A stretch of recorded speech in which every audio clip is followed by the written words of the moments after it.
जरा सोचिए, 75%। National mental health survey का एक ऐसा आंकड़ा जो सच में चौंका देता है।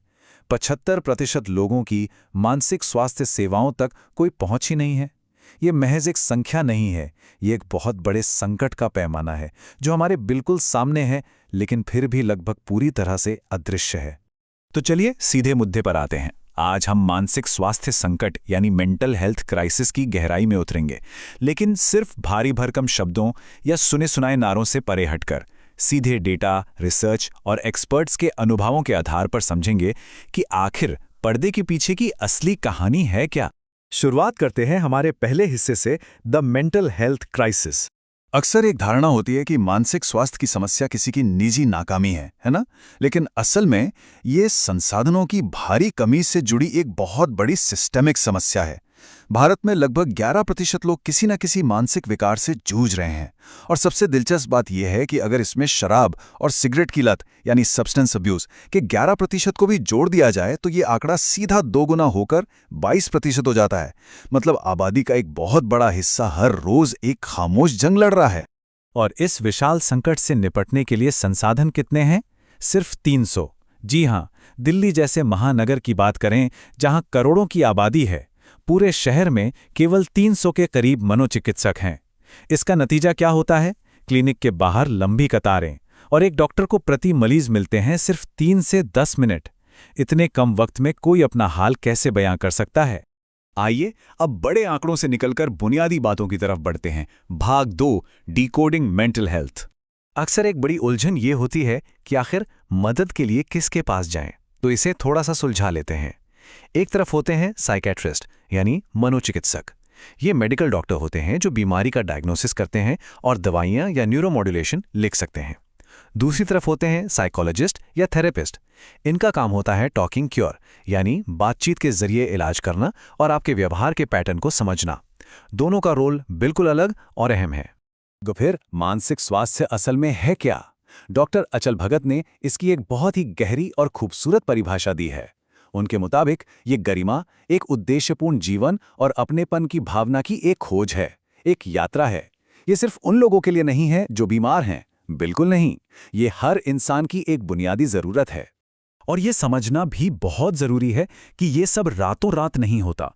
इसका एक पूरा क्लिनिकल क्रम है। शुरुआत होती है मेंटल हेल्थ नीड्स यानी सामान्य जरूरतों से। फिर रोजमर्रा का तनाव और मुश्किलें अस्थायी मेंटल हेल्थ प्रॉब्लम्स या समस्याएं पैदा करती हैं। और जब यही समस्याएं हमारी बायोलॉजिकल कमजोरियों से मिल जाती हैं, तब जाकर ये मेंटल हेल्थ डिसऑर्डर यानी विकार का रूप ले लेती हैं। ये एक प्रोग्रेशन है। अब एक बड़ा सवाल उठता है कि ये तनावपूर्ण परिस्थितियां आखिर आ कहां से रही हैं। चलिए बढ़ते हैं तीसरे भाग की तरफ, द प्रेशर कुकर सोसाइटी। जरा इस नंबर पे गौर कीजिए, 25। आज की तेज तर्रार कॉर्पोरेट दुनिया का प्रेशर कुछ ऐसा है कि युवा प्रोफेशनल्स महज 25 साल की छोटी सी उम्र में ही बर्नआउट और क्वार्टर लाइफ क्राइसिस का शिकार हो रहे हैं। सोचिए, जिस उम्र में करियर की एक शानदार शुरुआत होनी चाहिए, उसी उम्र में लोग अस्तित्व से जुड़ी गहरी चिंताओं से घिरने लगे हैं। और सिर्फ दफ्तरों में ही नहीं, शिक्षा के मैदान में भी हालात कुछ ऐसे ही हैं। कोटा जैसी जगहों का एजुकेशन सिस्टम इस बात का एक जीता जागता और दुखद उदाहरण है कि सफलता की बेहद संकीर्ण परिभाषाओं ने कैसा संकट खड़ा कर दिया है। जब सिस्टम इतना कठोर हो और जीवन यापन के लिए कोई प्लान बी या विकल्प ही न हो, तो तनाव का इस कदर बढ़ना लाजमी है। समाज की इस स्थिति को लेकर एक बहुत ही दमदार और सोचने पर मजबूर करने वाला विचार सामने आता है। समाज ने अपने कुछ सबसे कठिन काम स्वास्थ्य पेशेवरों को आउटसोर्स कर दिए हैं। इसका सीधा सा मतलब ये है कि हम गरीबी, हिंसा या पढ़ाई के भारी दबाव जैसी बड़ी सामाजिक समस्याओं का हल सिर्फ मनोचिकित्सकों के भरोसे नहीं छोड़ सकते। जड़ तो सिस्टम में है, तो सुधार भी वहीं से होना चाहिए। और ये बात हमें कुछ बहुत ही व्यावहारिक नीतिगत समाधानों की तरफ ले जाती है। कॉर्पोरेट लेवल पर हम क्या ठोस कदम उठा सकते हैं? सबसे पहले, काम के तौर तरीकों का मानसिक स्वास्थ्य पर क्या असर पड़ रहा है, इसका मूल्यांकन होना चाहिए। कर्मचारियों को मेंटल कैपिटल यानी मानसिक पूंजी माना जाना चाहिए। एक ऐसा सुरक्षित और सहानुभूतिपूर्ण माहौल अंततः कर्मचारियों की उत्पादकता को ही बढ़ाता है। अब संगठनों और व्यापक समाज से निकलकर बात करते हैं आम लोगों के स्तर पर। हमारा चौथा और आखिरी भाग है ब्रेकिंग द स्टिग्मा।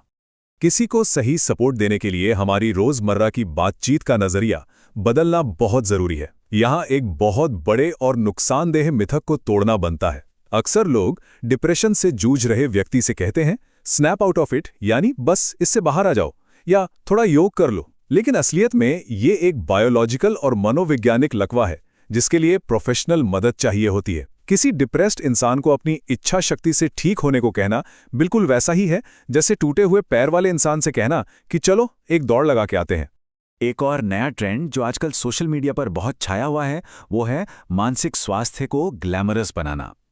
10 सेकंड का कोई लाइफ हैक देखकर अपना खुद का निदान कर लेना बिल्कुल भी सही नहीं है। अपनी जिंदगी को वापस पाना, क्लिनिकल ट्रीटमेंट लेना और रिकवर होना, ये एक लंबी जटिल यात्रा है। इसे महज एक सोशल मीडिया ट्रेंड नहीं माना जा सकता। तो हम असल में दूसरों की मदद कैसे कर सकते हैं? इसके लिए कदम बहुत ही छोटे और ठोस हैं। दयालु बने और लोगों की बात वाकई में सक्रिय रूप से सुनें। उनकी परेशानियों की तुलना किसी और से बिल्कुल ना करें और तुरंत कोई आसान समाधान देने की जल्दबाजी से बचें। और सबसे ज़रूरी बात, अपनी कैजुअल बातचीत से उन शब्दों को हमेशा के लिए हटा दें जो मानसिक बीमारियों का मजाक उड़ाते हैं।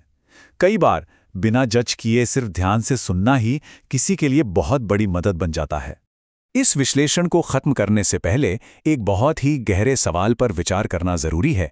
क्या काम का उद्देश्य सिर्फ पैसा बनाना है या लोगों को सम्मान के साथ एक उद्देश्यपूर्ण जीवन बनाने में मदद करना है? यह सवाल हमारी सामाजिक प्राथमिकताओं और सफलता के असली मायने पर सोचने के लिए मजबूर कर देता है। इस पर जरूर विचार कीजिएगा।